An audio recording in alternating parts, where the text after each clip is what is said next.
I'm Brent Leary.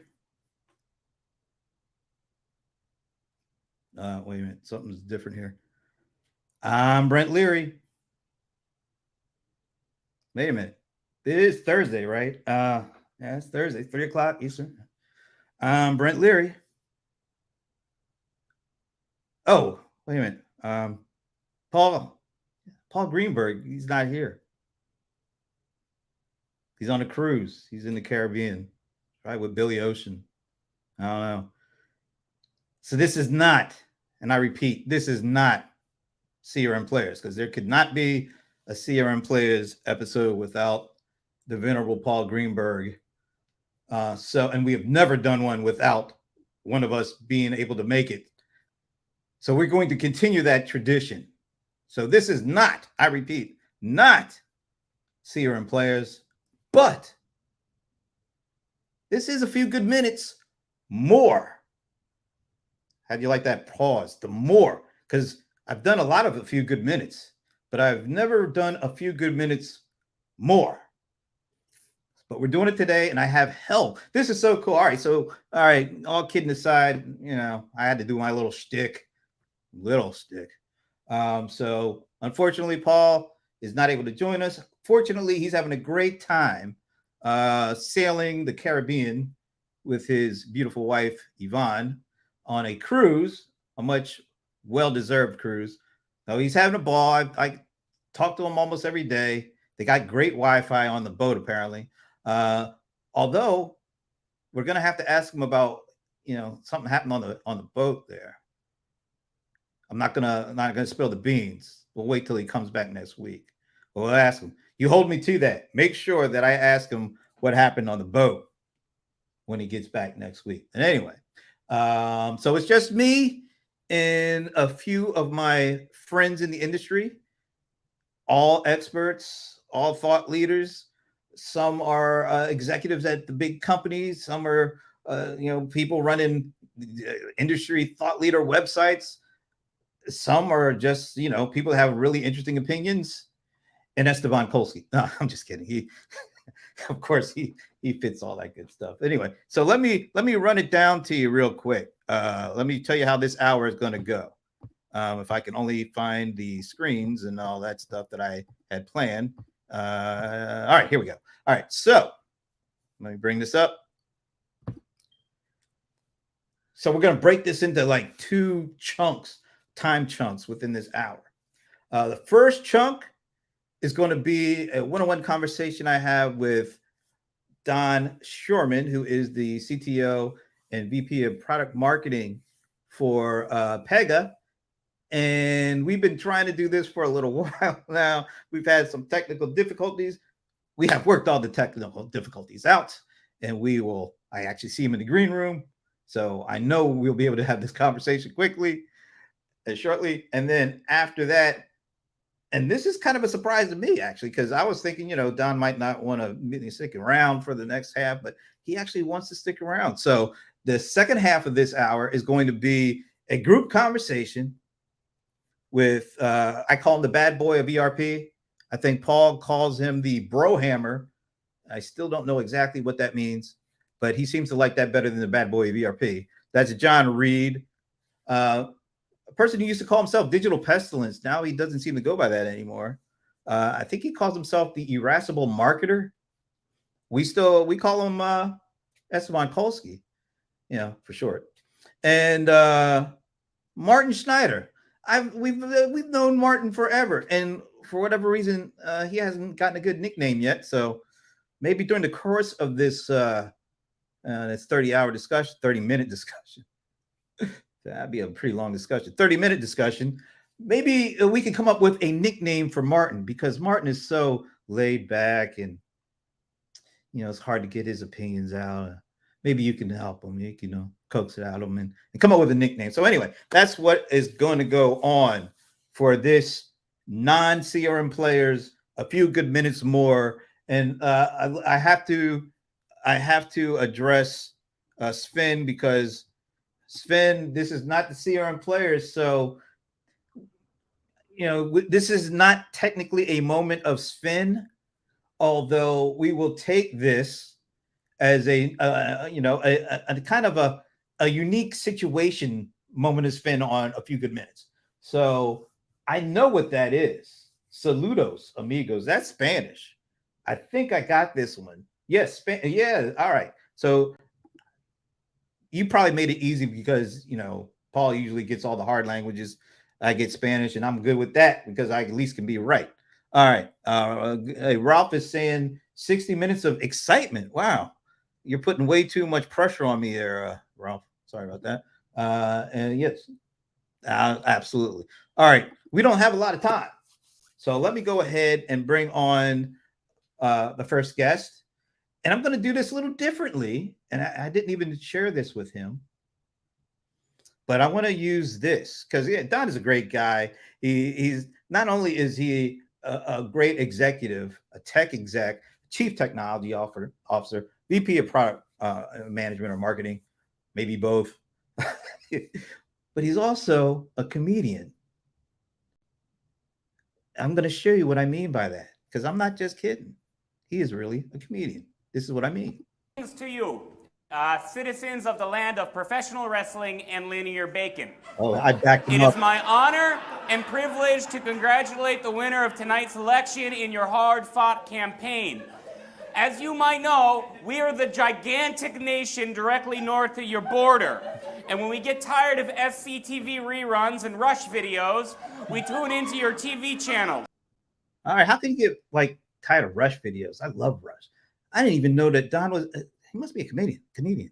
He's a Canadian comedian, maybe. Anyway, Don, man, thank you for joining me. Yeah, great to be here, Brent.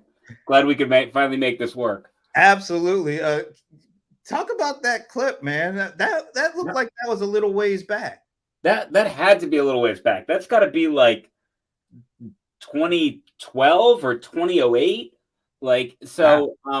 We did. I worked a lot at a theater, an improv theater called Improv Boston. It's actually where I met my wife. She was a performer there too. Wow. We used to do a live election special. So we would watch the election results come in, and we'd have comedians get up on stage and kind of talk. And we did it sort of like a Weekend Update style news broadcast. So every year I had a little bit where I would get on stage for as part of that. And that year's bit was me being the, I'm not Canadian, but me being the Canadian representative, commenting on the U.S. election. I was getting ready to say, you have zero Canadian, accent. So now I know why. I thought maybe you had grown out of it, but you never really had it. But you still had the gift of comedy. And also, you just told me before we came on the air, you also have the gift of running in the Boston Marathon for the very first time for you. First of all, congratulations on finishing it.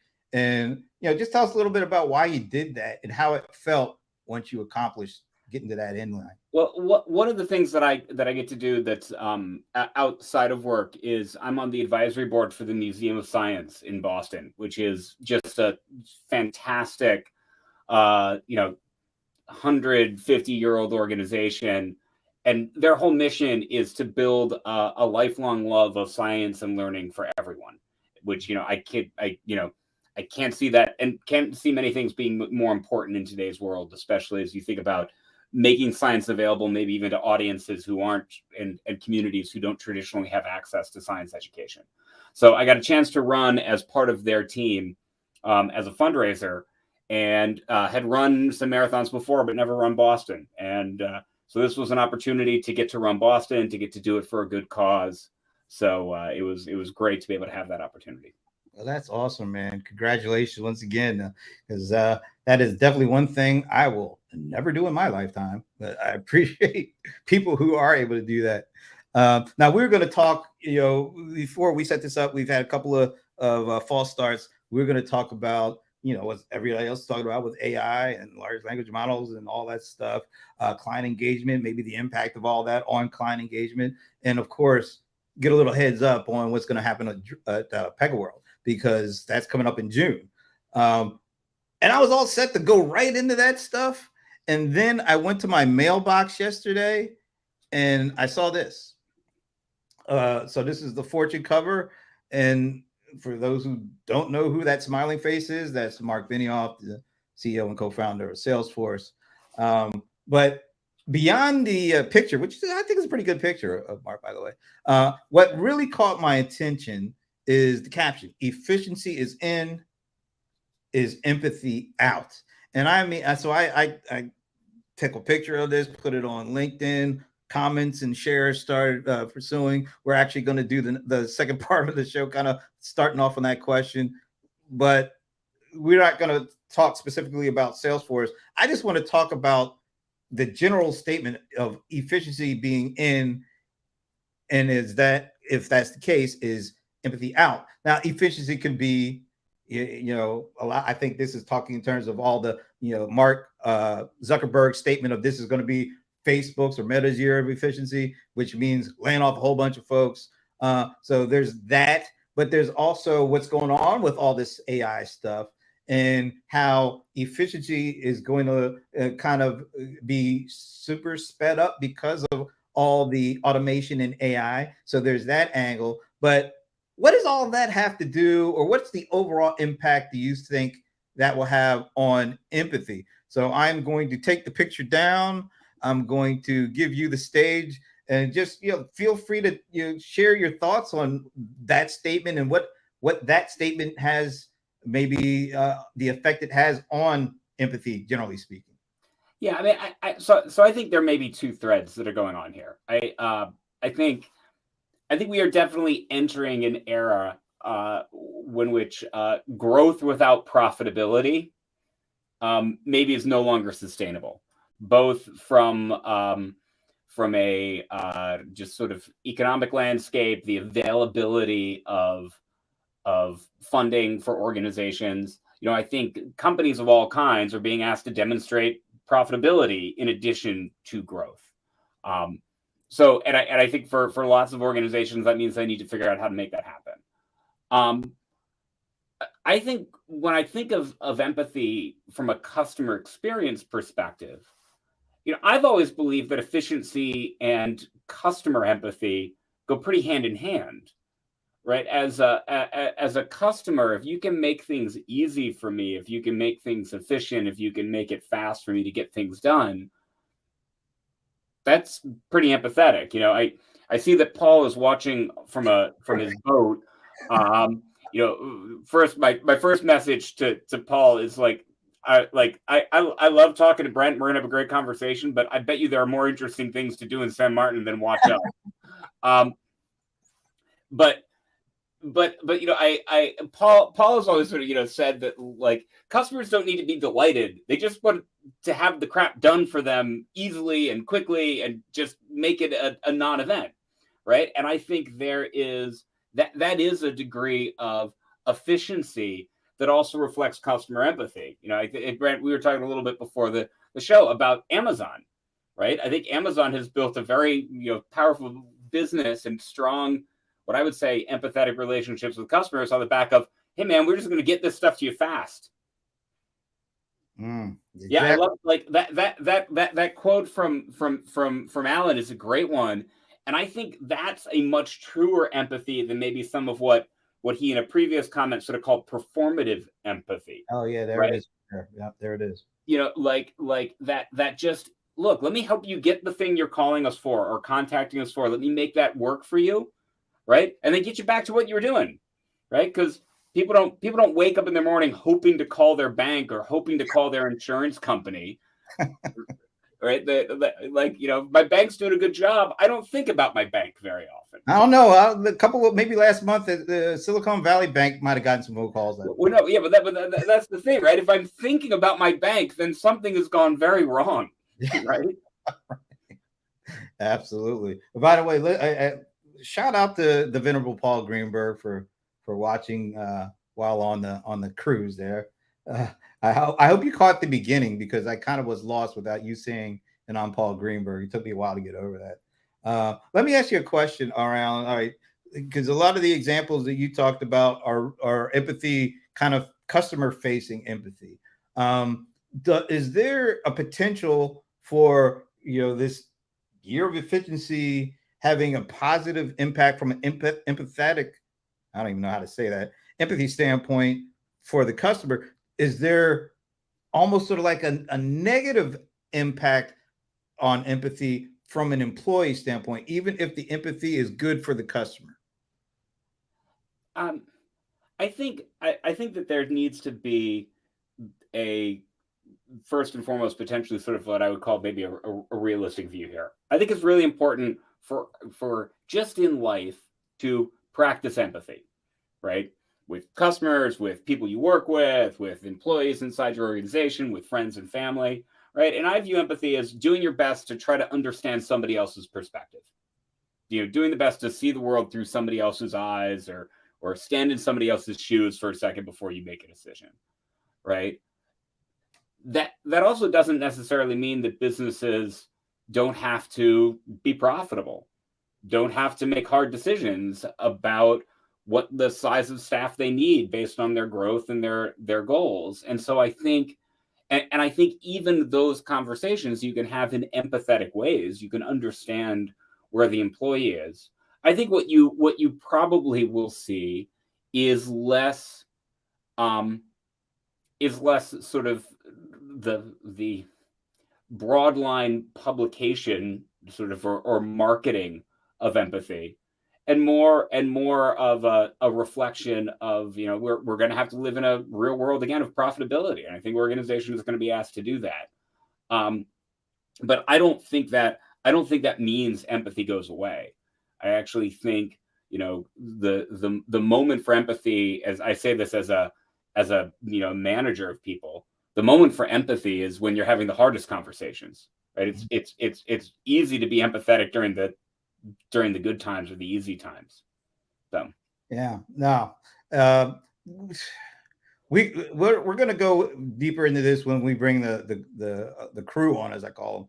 Though I want to get to some other things with you, because there's just so much going on, and there's also Pega World coming up too. I want to talk about that a little bit, but let me give me Pega's kind of take on all that's going on with the hype around the open AI, around large language models, around ChatGPT. Yeah. It's so much going on. Every vendor is kind of looking at how they tackle it best.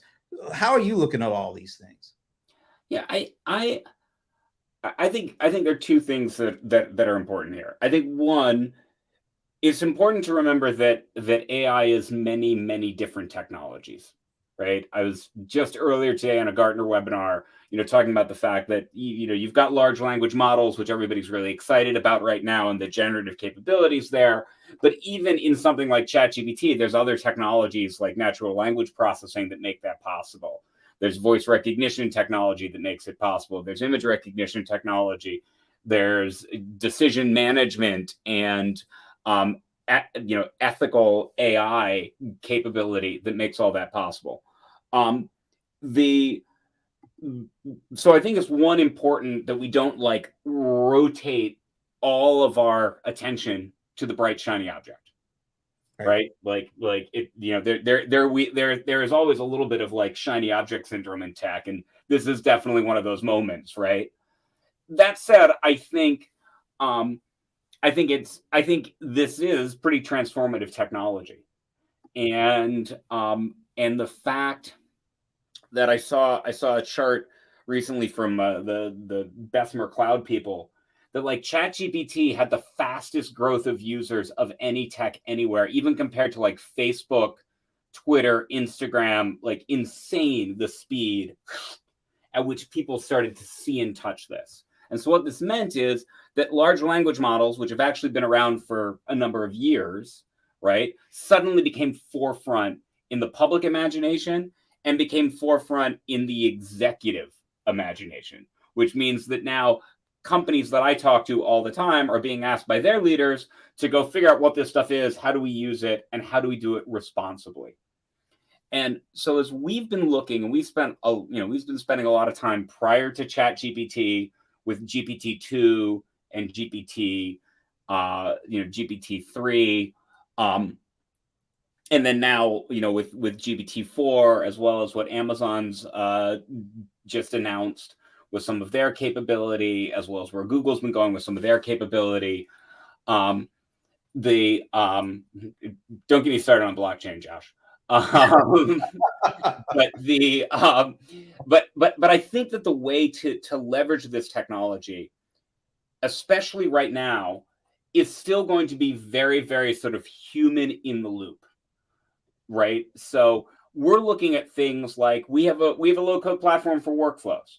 So generally, the way you begin using a low-code platform for workflows is you start diagramming out your workflow process. Well, guess what? Thanks to ChatGPT and a little bit of clever prompt engineering, I basically have an infinite library of workflow templates at my fingertips. So maybe my first step of building a low-code workflow app is not to draw out my steps, but say, I want a loan application app for the UK. What would that look like? And use the response from generative AI to lay out a skeleton of what that process might be, so that I'm accelerating the developer, I'm helping them move faster, but I'm still ultimately leaving it under human control and judgment as to now how I take that input from generative AI and turn it into something real. So I think we've been really focused on that human-assisted, human in the loop piece of it. Because I think that's where you can actually have a real impact. And frankly, I think the difference between potentially generative AI and blockchain, right, is generative AI can solve real problems that organizations have. I just felt like the problem with blockchain is blockchain solves a problem that a bank doesn't have. Like, no bank wants a distributed ledger because a bank's business is to be the centralized ledger. Right. So like what's in it for me? Right. Whereas like there are with generative AI real problems. So for example, we work with a lot of clients on next best action solutions. So providing, and that what that allows, if you do that right, is increased personalization. So I move from big segment-based marketing to much more tailored, individual, personalized conversations, right? Which I think is a form of customer empathy. I'm going to talk to you about things that are actually relevant to you, as opposed to the product that I want to push. The challenge is, as you get more and more individual in those conversations, marketers have to start writing more and more treatments, right? And so all of a sudden, the capacity of your marketing and your copy team hits a wall. And that becomes actually a gaining factor in your ability to have increasingly personalized treatments. Well, one of the use cases that we're looking at for generative AI is, if I build a treatment for a particular offer, like a new credit card that I want to offer, I could then use generative AI to say, great, take this copy, rewrite it for a millennial audience, rewrite it for a retiree, rewrite it for a couple that just had their first child, and then bring those suggested copy tweaks back to a marketer to review. But now all of a sudden, a single marketer is able to generate 10 or 15 different treatments in the time it took them to write one. And that's where I think some of the power of this is. Those are some really great use cases, and you would hope that that's the way to view this.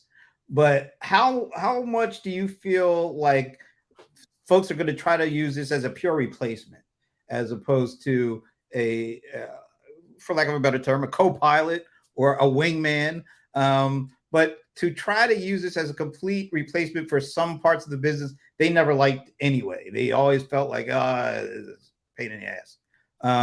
But do you see the potential of that thought creeping in because, this is so cool, this is so great, it allows us to get away from doing this, that some folks try to use it as a complete replacement for humans and stuff like that?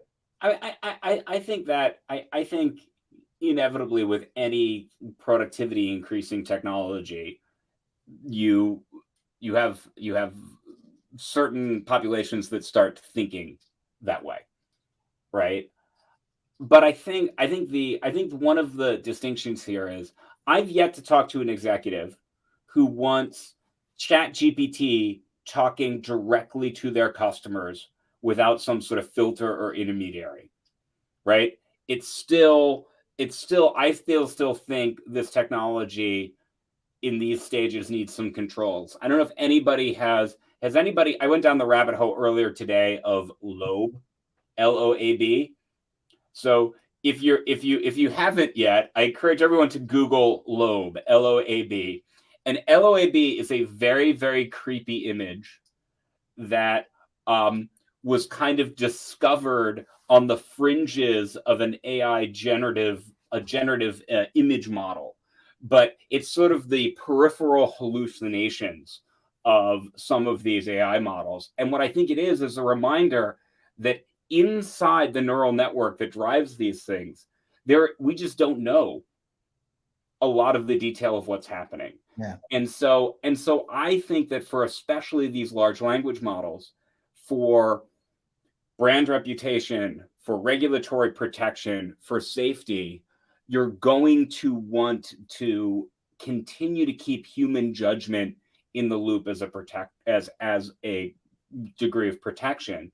But I think there are huge opportunities to provide efficiency, to do, what Josh says is sort of taking the machine out of the human, so that the human can focus on the stuff that where their judgment, their creativity, their insight really matters. Yeah. So I think humans are going to have to learn new skills.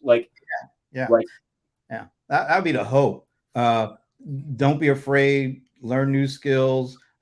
We had somebody on one of in the hot seat shows that said 85 or 82 million jobs are going to go away, but 95 million jobs will be created after all is said and done with this stuff. So maybe some of the jobs that you're used to doing are going away, but new jobs are going to pop up.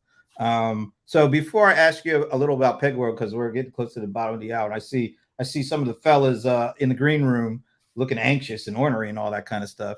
By the way, unfortunately, Esteban just texted me and said his unfortunate situation, he won't be able to join us. So Josh, if you are up for joining us for the second half hour, because you definitely have a lot to say, feel free. Let me know. Put a comment out if you are. I'll shoot you the link so you can fill in because you're pretty irascible too, as I recall. But anyway, so before I ask you a little bit about PegaWorld, give me where's the ultimate direction? Where's the ultimate destination for this stuff from a context of client engagement? Like what should it look like a couple of years from now when all this stuff is, people actually know what the hell it is and know what to do with it? What does client engagement look like in the world of all this stuff that we just talked about?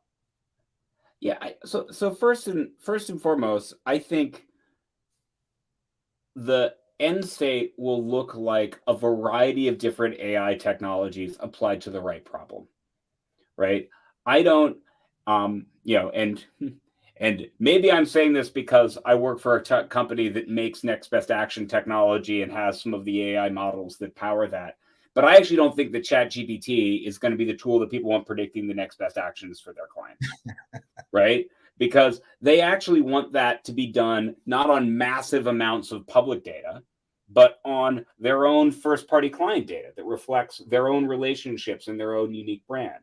They don't want that done with large language models that can't be explained or described and generate hallucinations. They want it done with things that have a degree of explainability, so they can explain to customers, and regulators how decisions got made, right? And they want to be able to wrapper all of this with a degree of business rules and business optimization. So it's a combination of what AI is finding, but also the business's own values, strategies, regulatory environment, etc. So where I think that will be is there will be different AI tools applied to different things.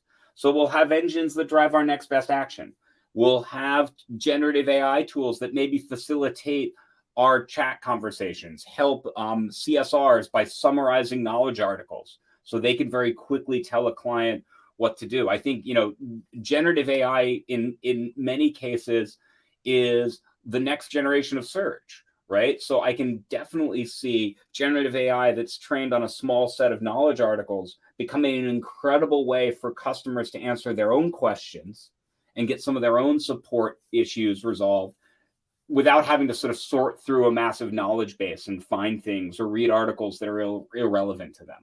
So I think there are lots of applications, but I think it's important about fitting the AI technology to the problem that you're trying to solve. And there is no one size fits all in the AI world. Awesome. All right. So before we bring on the rest of the crew here, Pega World is what, about a little less than 2 months away. Give us a little bit of a preview and also give a little insight into how you guys are shaping it, because this is the first one that's been live, like physical, since 2019. Have you approached it any differently? What can people expect out of this one? Yeah, so 2019 was the last time we were all in person. We'll be back in person together June 11th through 13th in Las Vegas. I think, one of the big things that we're trying to do is lean into the stuff that we've missed from in-person environments, right? I love a good keynote, right? Good keynote is fun. You can have a good, exciting keynote. Keynotes were actually the easiest thing to transform from in-person to virtual because they were primarily one-sided, one-directional conversations. You needed to make them shorter. Nobody wanted to watch an hour-long keynote virtually. And I think maybe as we move back to in-person, we can take a little bit of that learning. Like maybe the need for hour-long keynotes can go away and we can be a little more concise, and free up more time for the stuff that we do get a benefit of being in person, which is the unstructured conversations that people have, the chance for one client to connect with another client and realize they're trying to solve similar problems, right? And learn from each other's experience, the chance to walk in and sit down with a product manager and really poke them kind of hard on, like, how does this technology really work? And how would it work with my architecture and my environment? Like, that's the kind of stuff that you couldn't pull off in a virtual event. And so making sure that we leave lots of room for that in the program has been a big part of it for us. Awesome. Well, I'm definitely looking forward to it. You even have me looking forward to going to Vegas again, man. I mean, that's I never thought I'd be like excited to go to Vegas, and I'm actually kind of excited to go back to Vegas. You could actually take your talents for comedy and maybe do a stand-up thing as part of the event. We'll see what we can work out. All right. Well, thanks a lot, Don. This is cool because originally when I planned this hour out, I thought Don would probably want to just get on with his day and he's got better things to do than hang out with me and the fellas, but apparently not. So we were glad to have Don stick around. And like I said, unfortunately, just got a text from Esteban. He's emergency situation. He says it's going to be okay, but he's not able to join us, which, just hope everything works out. We'll keep track on that. So, but it's really good to have friends in the industry who have nothing better to do than to hang out. So let me do this. I want to go back to that original screen I had. Oh, man. Okay, there we go. I want to get back to this screen. So, this is just, the thought is bring on some folks who have opinions and aren't afraid to share them, and throw out, something juicy and see where it goes. And thanks to that, going to the mailbox yesterday and seeing what was in the mailbox, I immediately knew where I wanted to go with this. So let me bring up a little, there's been, like I said, a little slight change here, but let me get rid of this and let's get back to introducing those folks that are going to be joining us right now. Now, the first guy I'm going to bring up, I call him the bad boy of ERP, but he has really taken to this other name that the venerable Paul Greenberg has made for him, which is the bro hammer. I still don't know exactly what that is, but he enjoys it. So we're going to go with the bro hammer, and that bro hammer is Diginomica co-founder John Reed. Hey, man, how you doing? Hey, nice to be here. I brought a few opinions. Yeah, I wasn't too worried about that. So stay tuned. Let me bring up the next gentleman, and these next two folks, they're really doing me a favor because I've had like Anand pulled out on me for very good reasons, and of course Esteban, very good reasons. But it's really good to be able to call on folks like Mr. Martin Schneider, who I've known you for so long, and usually I try to give people nicknames that usually they don't like. I never got around to giving you a nickname, man. Maybe by the end of this show, but thanks for stepping in, man. I really happy to be here. And last and certainly not least, this guy will probably be a good fill-in for Esteban in terms of opinions and the willingness to share them. Yep, he has to do the accent though. I don't think he could do the accent, but he is pretty irascible. I think that would be Mr. Wow, look, he even Josh Esteban Greenbaum. I don't want to disrespect my friend Esteban by pretending to sub for him. No one can do that, and don't let me try the accent. Thanks for putting me in, coach, as they say. All right, so let me set this up. Run with the ball. I'm going to set this up and then get out of your guys' way because once again, I'm going back to, all right. So this is the very first thing I saw when I went to my mailbox. I mean, that's a pretty big picture. And then I took a step back and said, oh, okay, there it is. All right. So I'll be very honest with you. I didn't even read the article.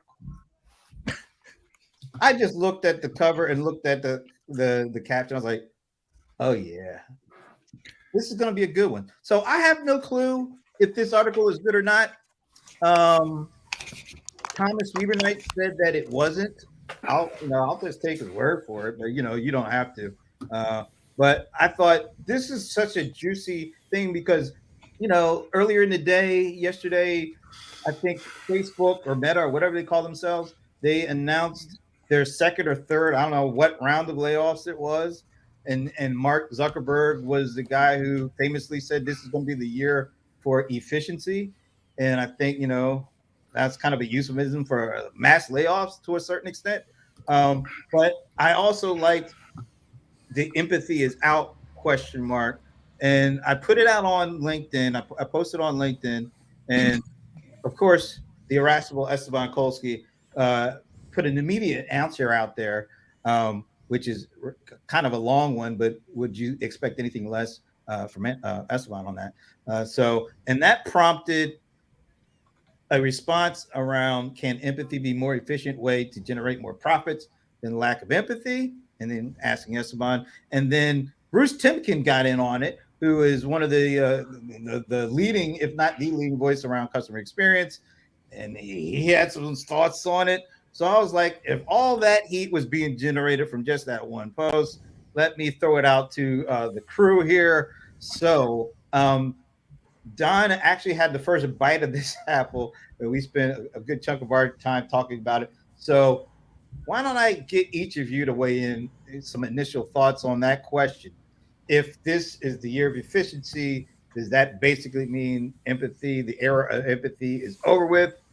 If there ever was an era of empathy, whatever it is. The more important one, yeah. So, well, all right, Martin, since you kind of chimed in, why don't you take it first? Yeah, I think when you say, was there ever, right? And I think to kind of Esteban's point, businesses were in business to make money. And I think there was this whole idea of like corporate culture being like pushed up around like startups and tech and in the pre and during and post unicorn days. But millennials are now, I think by 2025 will be 75% of the workforce. And they, 1/3 of them have literally zero trust in business leaders. Gen Zs, which are the next wave, right? 60% are choosing to not work for what they would call a corporation. They'd rather be, creators or makers or gig workers or whatever it is, right? They don't want to have full-time, they don't want to be in the machine, right? And 50% of millennials in the same one where 1/3 of them said they don't trust business leaders at all, said they would quit right now if they could. That was in 2019. And think about how much happened since then. So I think this empathy thing is all a bit of posturing. It's a bit of like, yeah, we're not horrible machines. And look, some people did it better than others. And the 1-1-1 model that Mark had and all that, fine, great stuff. But I think at the end of the day, to Esteban's point, was it ever really there? It's social contract 101 and what the give and the take and what's loyalty, worth in the age of efficiency. I don't know. Right. But I think it's that kind of, we kind of, the millennials and later are kind of ripping away the veneer of like culture polish and saying, this is a contract. I work for you. They use that quiet quitting term to basically say like, I'm actually, to make it seem negative for millennials and Gen Z saying, no, I know what I'm worth and what I'm going to work for. I'm going to do that. You pay me what that's worth and no more, no less, unless we renegotiate. Right. So the idea of this kind of social contract coming back full circle after how many hundreds of years or whatever, the other thing was 43% of Gen Zs and millennials have a negative view of capitalism. So I think at the end of the day, people are just kind of side-eyeing the whole machine, and therefore the empathy thing doesn't really factor anymore because they're like, was that ever really real, right? Do you really love all your employees and customers and blah, blah, blah, right? So I think it's an interesting kind of take because it does change the way we kind of go to market with hopefully a bit more honesty and a little bit more reality rather than like the kind of pixie dust that we're all like the best people in the world and we're all perfect social justice warriors and blah blah blah and everybody's amazing and our company never does anything wrong and everybody's wonderful and we love you and we're here for you no matter what, because we've pretty much learned that no matter what as a pretty further back boundary than we thought it did, right? When people are just randomly laying off people that has nothing to do with the bottom line, right? So so it's an interesting time to look back and say, was the empathy ever really there, right? All right. Can I run with that? Oh, all right, Esteban, go ahead. Yeah. Yeah, Esteban, Josh Esteban. Well, so I think there is a way to connect empathy to productivity. And I think that that's an important thing to bear in mind. And that's empathy in the large sense and empathy in the sort of basic sense of making connections. I'm reading a book called How Asia Works, talking about how some of the, what we call the Asian tiger economies started. And one of the things they did in Meiji Japan in the 1860s is reform land. And so instead of being tenant farmers, sharecroppers, literally, they gave land to people and they started producing their own crops. They started having an empathetic, literally kind of relationship with their job and their land instead of being, forced labor. And you could tell just by, unschooled examiners and people coming from central government could walk around and look at and tell you a field that was being farmed by someone who owned it and had a connection to it versus the field that was being farmed by the person who was still in this tenant farmer mode. I think that's a model for thinking about what we can do within capitalism, and still not throw out the baby and the bathwater simultaneously. I think we can have a capitalist economy that is allowing people to have ownership, to have empathy, again, to be both the means of production and to be those who reap the benefits of production. And by the way, those peasants in Japan started actually having surpluses and making things work for the economy. And within a couple of decades of that land reform, Japan was out there fighting wars with the world powers. They had evolved so effectively. So I think that the connections do count. I think the performative BS that, frankly, that man on the cover, and Lord knows, Brent, don't ask me what I think about that cover because I'm just going to say something that will get us all in trouble. But I think that was performative. I think, I've said this many times. You can't talk about empathy without actually living it in a certain degree. And if it's just performative, it doesn't work. And it's easy, easy come, easy go. I think the stuff that really sticks is what's important, and that's connections. And I think we need that. I think if we do away with that, we've really effed it up and in an irretrievable way. All right, Brohammer.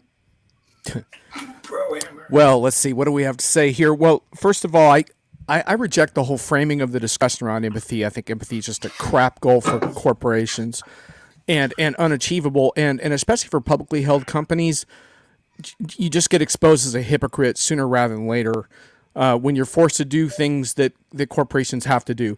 I happen to think that a lot of these layoffs were either poorly handled or unnecessary or self-defeating in the long run, but that's a different discussion. The point is corporations are going to have to do things in their best interest. We're still in shareholder capitalism, not stakeholder capitalism. Sorry. Stakeholder capitalism would be awesome. I love the idea. We're not there.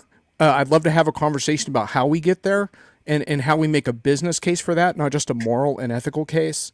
But I really don't like the empathy framework for companies. I do like it for individuals because I think we've lost a spirit of goodwill to one another, especially people who disagree.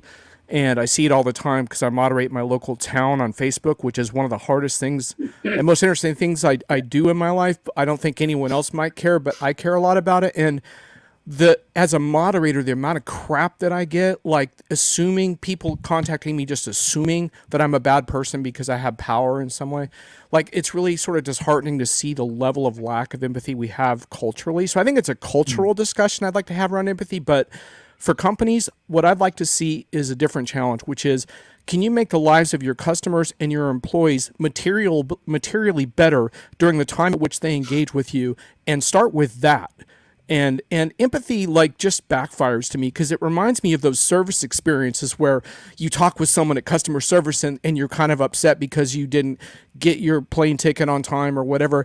Oh, I hear you saying that you're upset, and it's all this bullshit training that doesn't amount to solving anyone's problem because they don't have the power to solve anyone's problem. I think it's just a terrible model for corporate behavior, but I would like to look at stakeholder capitalism as a concept and just say that while Martin's stats I think were excellent and informative, these are now global problems because the biggest companies that need to be accountable have a global footprint and global presence. And so even if certain millennials in our country feel a certain way, a savvy global company will just relocate their base of operations to avoid that problem. So we have to look at it from a global perspective. No, I think you're absolutely right. One of the interesting things, John, that you talked about the empathy, one of the interesting empathetic offshoots around all the layoffs was the kind of grassroots communities around people sharing like Google sheets of like companies that were hiring and resources and like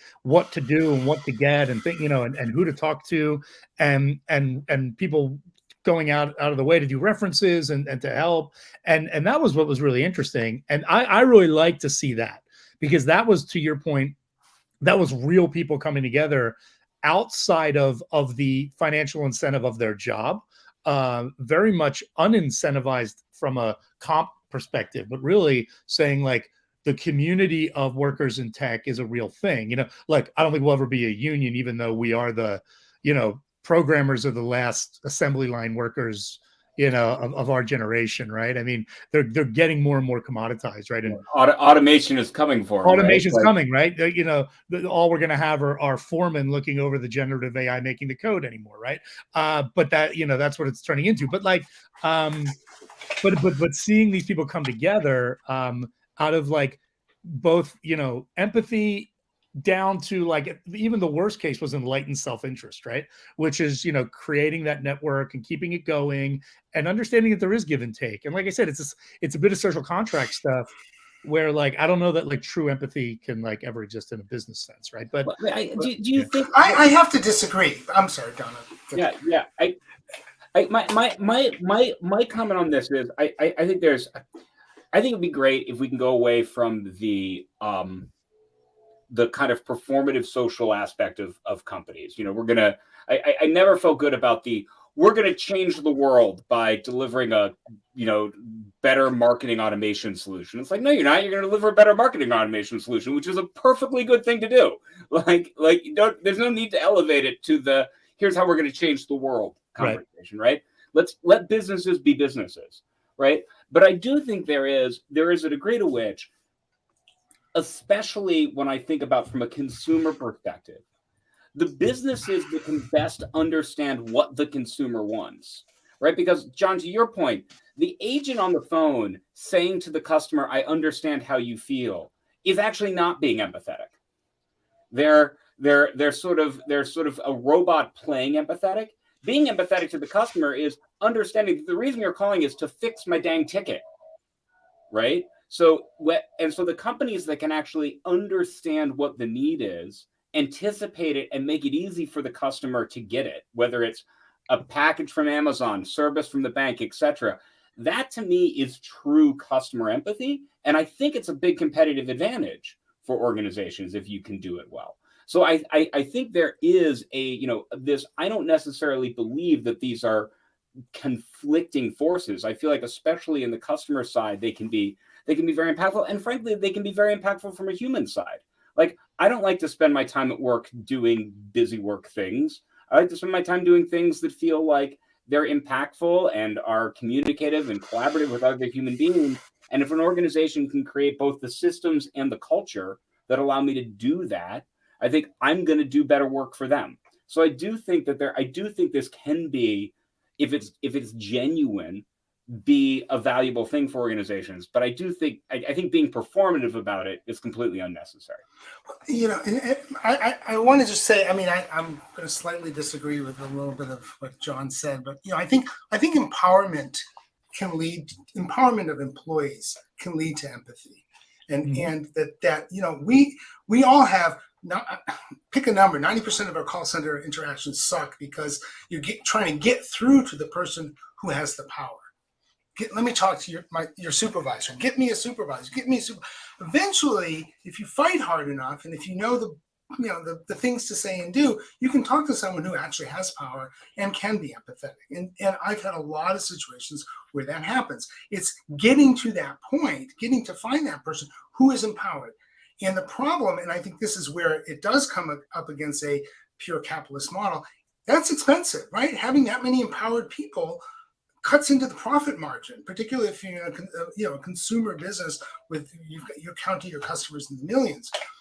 However, I would argue that we all would like to gravitate to those companies that provide that. And to the extent that it's possible, we will all do that. And so, you can maybe look at how is there a way to build a model that sort of splits the difference. We're going to have a certain amount of automation for, again, that classic, X number of things we got to get done automatically, but we will empower people. We will let them help you, really help you, and give a rat's patootie. Yeah, I think I'm just getting. Yeah. I think I'm just getting a little. I'm getting a little hung up on this notion, though, that someone really has to be empathetic with me to solve my problem. I think to me that's just them doing their job. I find empathy is like an exceptional thing for an individual to achieve in a corporate setting, and I admire it when it happens. But I don't know, man. I mean, to me, I think I would make a distinction here with. Like, in so many markets, consumers don't have enough choice in a market to vote the way you'd want to vote. I mean, Facebook's a great example because I criticize Zuckerberg all the time, and yet I'm still on the platform, so I'm a hypocrite. And he doesn't. He thinks I'm still an addict to his platform. So, I'm not able to vote because what do? Do I go off Facebook when my whole town is on it and I'm running my town community? I have no ability to change my vote. Mm-hmm. And I think a lot of markets are like that. Airplanes are the same way. I'm a frequent flyer on a certain airplane. It's very, very hard for me to go to another airplane. So yep. I think it's a little bit tough on a consumer standpoint to really exercise true power on this. But like one thing I will say though is privately held companies are a different story. And I think we do all know some privately held companies that I think could really realistically embrace empathy as a model, because they can precisely step away from the profit motive that drives those interactions, and they're not vulnerable to an activist takeover of their board, like what just happened to our cover boy there, where arguably some of the things he had to do he wouldn't have done, except for the fact that he ultimately didn't have total control because of that. And so to me, it's a function of shareholder capitalism that we're dealing with here. And if you want to talk about private companies that aren't as accountable to public markets, I think there you can see some real significant change, not just in terms of empathy, but in terms of sustainability and everything else you want to talk about. Yeah, I am trying to think of a public company that is truly empathetic. I'll let you know if I come up with one. You're right. No, but that's the whole thing is I think when you confuse or conflate empathy and problem solving, that becomes an issue. I know Alan's talking about the kind of the community side, and it's one of those things where it's like, if you actually look at like the microcycle of actually solving an issue, right? And what do people want? They want to know that they're heard, then they want it solved, right?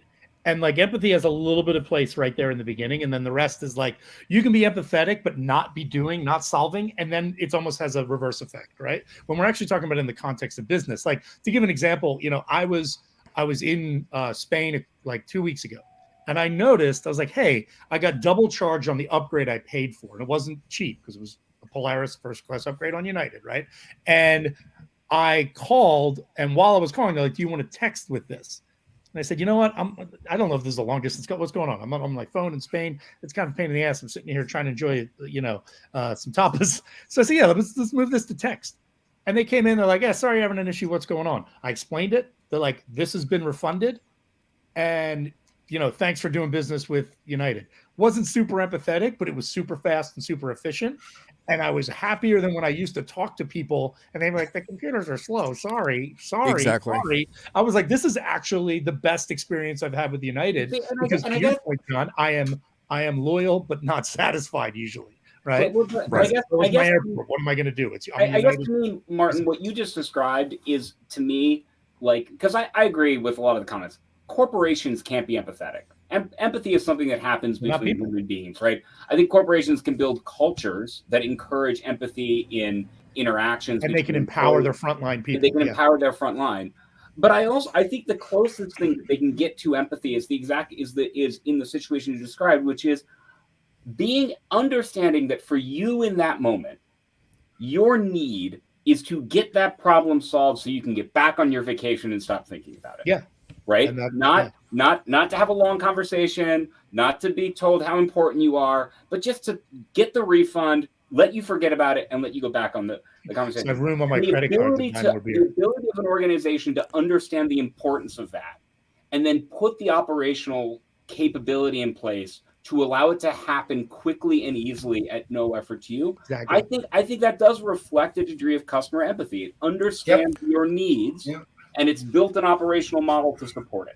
Yeah, for sure. I don't want to. And that's empathetic because it shows they care at least. They want to solve the problem. And I think fixing the problem quickly and easily can be an empathetic thing for a company to do. It shows you care. Yeah, and I think I think this is a little semantical because I'm just getting hung up on the use of that word empathy. But I think the way some of you all are using it, it sort of equates with what I'm talking about, which is an ability to get my problem solved or whatever. I just don't care a lot of times if companies that I do business with truly care about me. I get that from other people in my life. I don't need that from companies. So for me, that's not really an issue. When people talk about empathy and corporations, I start wanting to talk about these bigger conversations about what values do we really espouse and why, and can we really follow through on those in a legitimate way? Because like Josh was pointing out, like there are signs that some things are shifting a little bit. And I mean, I wouldn't want to be in this industry if there wasn't like exciting signs of shifts, like even if it comes down to consumer behavior changing a little bit, where people are starting to feel like, man, I really want to know the transparency of how this was produced. And if you're willing to do that and you can afford and you have the privilege to pay for that and pay a little more for ethically sourced products and stuff, that has a ripple effect that I think can be powerful. So I love that kind of thing. I just don't. I'm struggling with the use of that word and how this is framed is all. Yeah, I think we could get rid of it. I did come up with an example of a public company that used to do this very, very well for this one thing that was very special and met my needs. And that was American Express. Their ability to fight for you if you had a charge you needed to reverse or had a problem. They were second to none. A friend of mine was their CTO, and that system was set up. And without a doubt, to this day, I continue to favor Amex when I'm on a website and maybe something funny might happen, or I mean, because they were always there for me. My Visa, frankly, depended on which bank, but I knew Amex would do that. So yeah, to hell with empathy. That was just good business. And I knew that you guys would be here for me. Did it? How about that? Are we out of time? Back home, man. What a segue. We are at the top of the hour. Brent, where's your empathy, man? The discussion's not over. I'm hurting now. I'm sad. Come on, man. My empathy is, I know that you guys have so many other things to do. I don't want to overstep my boundaries. Oh, so Customer thoughtful. service rep just hanging up on you because like it's 1 o'clock. All right. By the way, can we just do a quick shout out to the group chat because we didn't pay that much attention to these people, but folks, we were reading all your comments. It's just that there was a lot going on, but the chat was friggin' fantastic. You guys were awesome. Always great. There was multi dimensions because there was you guys, there was the comment section, and I'm getting like private messages galore going on. It was like multi-dimensional commenting of all sorts and facts, but that's because it was a great conversation. Thanks to all of you guys. Martin Schneider, I still don't have a good nickname for you yet. I'll work. You don't have one for me. Let it be inspired. It needs to come naturally. I know. Yeah, Josh. I gotta work on. You don't have to. It's okay. No, I gotta do something. Because you were just as irascible as Esteban was. Perfect irascible levels here, and of course the Brohammer. Are you going to be bringing back the show, or what's up? Yeah. I'll be back on Fridays pretty soon. Awesome. We gotta bring you back. And of course, Don, thanks for not only being a part of the one-on-one, but also hanging out and being a part of this one, because this was great. I appreciate everybody. Definitely appreciate all the comments. And don't worry, CRM Playaz will be back as long as Paul's ship comes in from the Caribbean. Hopefully he'll be back in time for next week.